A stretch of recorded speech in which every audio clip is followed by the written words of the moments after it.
Saya baca tadi. Saya baca tadi.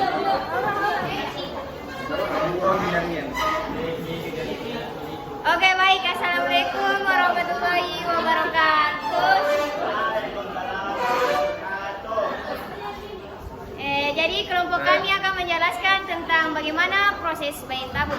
Sebelum masuk, izinkan saya dulu menyebutkan nama-nama kelompok saya, yaitu kelompok 5.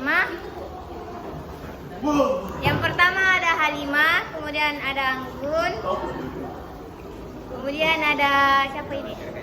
Rasika, kemudian ada Dandi dan Resa.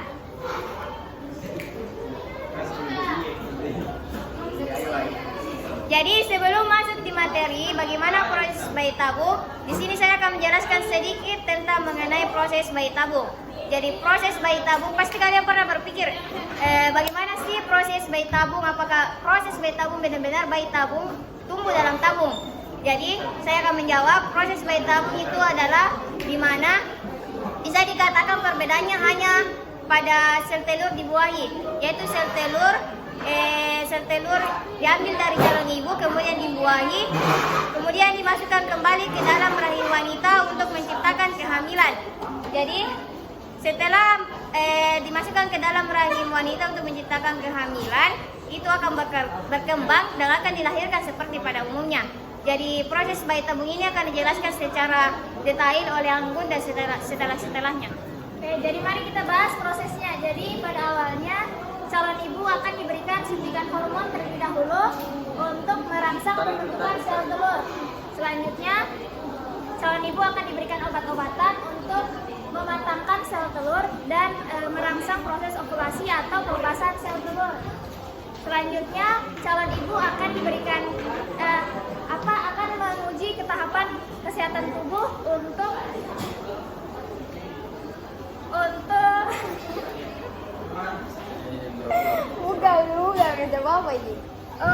menentukan kesiapan tubuh sebelum proses pengambilan sel telur melalui proses tes darah dan tes USG. Selanjutnya, apabila sel di tubuh wanita sudah matang, sel tersebut akan diambil menggunakan alat khusus dengan bantuan alat penginderaan yang berlangsung sekitar 30 sampai 60 menit. Selanjutnya, sel telur akan dipertemukan dengan sel sperma milik calon ayah, yang dimana sel sperma milik calon ayah biasanya diambil di hari yang sama dengan sel telur milik calon ibu. Berarti kan kalau peluangnya dijelaskan oleh Reza. Jadi lama proses pembuahan itu sekitar 16 sampai 20 jam. Selanjutnya itu sel telur yang telah dibuahi disimpan atau dipantau di laboratorium selama 3 sampai 5 hari. Saat embrio dan bakal janin dianggap cukup matang. Embrio dimasukkan melalui vagina ke dalam rahim menggunakan tabung penyalur.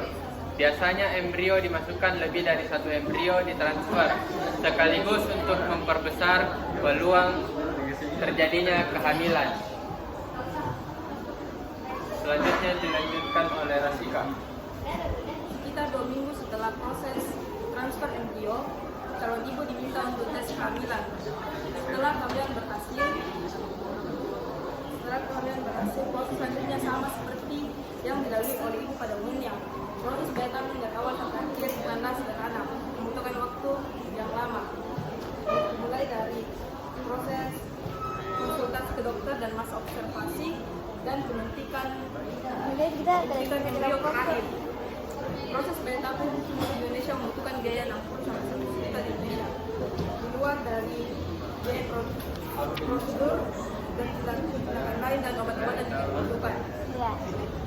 Faktor risiko bayi tabung: kelahiran ganda, salinan prematur, dan berat lahir rendah, sindrom kendaraan, stimulasi, keguguran, komplikasi saat prosedur pengambilan sel telur dilakukan, kehamilan ektopik, catat bayi.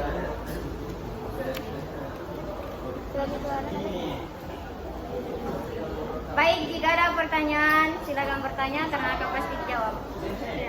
Yo. Ya, satu mandi. Bismillahirrahmanirrahim. Apa yang eksakta dari proses bayi tabung? Apa? Efek samping atau resiko dari proses DNA. Jadi ada banyak resiko yang cukup fatal bila mengambil program ini. Salah satunya adalah saat proses mengambil sel telur. Saat melakukan pengambilan sel telur bisa saja terjadi yang namanya infeksi atau bahkan pendarahan yang bisa saja menyebabkan kerusakan pada bagian usus atau organ tubuh yang lain. Oke, sekian dari kelompok kami. Terima kasih atas perhatiannya. Assalamualaikum warahmatullahi wabarakatuh.